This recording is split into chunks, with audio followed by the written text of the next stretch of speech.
А в минувшие выходные в Ленске торжественно открыли новый хоккейный корт. Он расположен на стадионе «Алмаз». О новом Ледовом дворце расскажут наши корреспонденты. Открытие Ледовой арены состоялось 21 марта. В торжественном мероприятии приняли участие исполняющий обязанности главы города Александр Марков, исполняющий обязанности главы района Валентин Калмазан и директор комитета по физической культуре и спорту Владимир Федорин.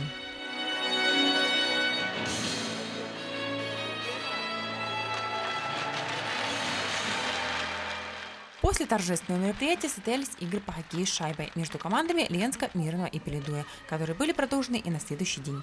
Для всех ленчан каток будет работать бесплатно. Единственное условие – наличие собственных коньков.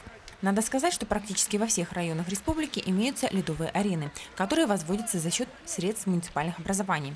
Наш район не стал исключением. В 2013 году главой района Сергеем Высоких было принято решение о строительстве крытого катка.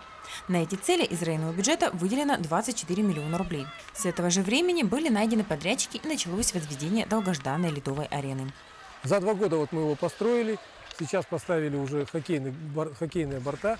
Размер корта 70 на 40, высотой 16,5 метров.